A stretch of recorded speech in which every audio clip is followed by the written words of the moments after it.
The scandal around Donald Trump's donation to Florida Attorney General Pamela Bondi is heating up. The GOP denies, or I should say the GOP nominee denies he paid for Bondi's decision to forego prosecution in the Trump University investigation. The Orlando Sentinel cited new records in an article Tuesday that said Attorney General Bondi needs to be investigated in the, quote, Trump mess. Scott Maxwell is the author of the column, and he joins us from the Orlando Sentinel newsroom via Skype. Okay, Scott, we know Trump's running, and we also know that in your article you say, and I'm quoting here, the wrong person is receiving the brunt of the scrutiny here. What do you mean by that? Well, I mean, I understand that the Trump train sort of rolls through from one scandal and crisis and outrageous statement to another. But the issue here is we have a prosecutor, the top prosecutor in the state of Florida, and the facts here are not unclear. The Sentinel ran a piece on September 14th of 2013 where Bondi's office said they were contemplating investigating Donald Trump's Trump University. Actually said they were reviewing a case. 3 days after our story ran, Trump gave her $25,000, and then the office's interest into that case disappeared. You go on, though, Scott, to say that you believe there needs to be an investigation, a federal investigation. You said the Florida bar said, no, we're not going to look at this. The state attorney in Leon County says we'll take a pass. The governor's office, the legislature all said no. So do you really think the U.S. Justice Department is going to take up this case? The truth of whether I think they'll take it up is probably not. Well, I should say this, it's pretty unusual, but that's actually the interesting thing about attorneys general, and this is not a phenomenon that's unique to Pam Bondi. This has been written about with scandals in New York and I believe New Jersey as well.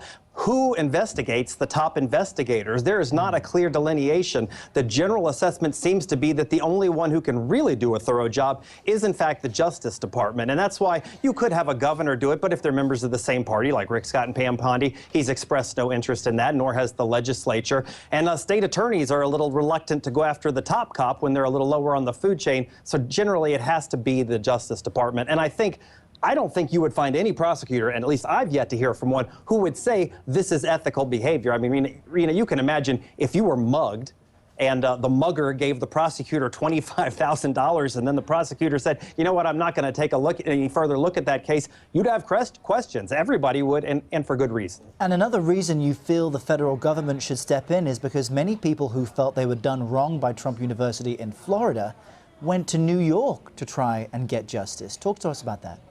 That's absolutely true. There were complaints that actually went back to our previous Attorney General, Bill McCollum, who did not take money from Trump, but they were mostly ignored. There were some filed by Pam Bondi, and what I looked at yesterday was I finally got with the New York Attorney's Office and looked at their suit. There were bunches of complaints from Floridians who said they lost anywhere between $1,500 to as many as $40,000. And what they say is they paid for services, you've probably heard this before, that they simply never got, whether it was coaches, whether it was mentors. And I think one of the key things is they said they were promised a refund. If their satisfaction guarantee refund, which they didn't get, Floridians had to go to the Attorney General 1,000 miles away in New York because our Attorney General hasn't taken action and still hasn't joined that case or done anything on her own. So then what do you advise victims to do if the Attorney General in Florida won't take action? If you're doubtful the Justice Department will, then what becomes of all this?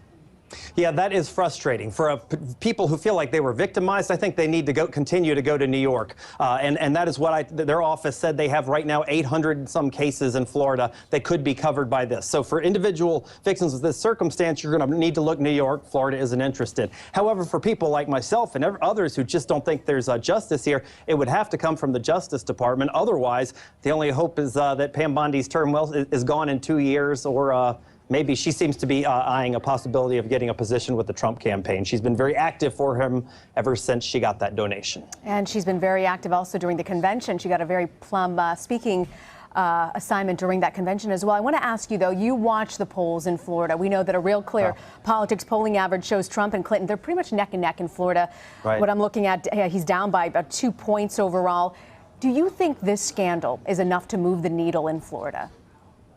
I don't think so. I mean, I frankly think it is enough to move the needle on Pam Bondi, but she's not actually the one there. And frankly, when it comes to Donald Trump, there have been any number of issues or stories or controversies that would have totally derailed another candidate, but it just becomes a blip on the radar. And that's one of the reason I'm focused on this, and have been, I should mention, long before Donald Trump ever ran, because this issue, the sort of the Trump circus, will move on. Florida's still going to have this. So I think this probably won't single-handedly have much of an impact on the Trump campaign, that we're going to keep seeing things go back and forth until Election Day. And it's interesting, Scott, we did hear from Pam Bondi last night. She was on Fox News, and she essentially blamed Hillary Clinton for her name being dragged through the mud, and she said she's going to remain defiant. She said, quote, I'm quoting here, that she will not become collateral damage in a presidential campaign. What's your reaction to that? Is her career over, or does she continue on?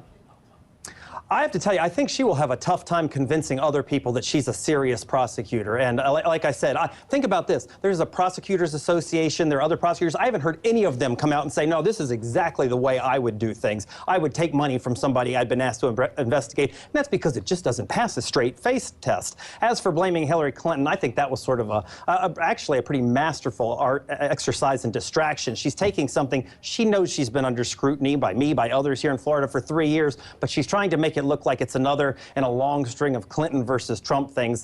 I think the records pretty clearly bear that that's not the case. Florida voters going to decide this one, huh? Yeah, fascinating investigation. Scott Maxwell, a reporter with the Orlando Sentinel. Thanks for joining us. Thank you.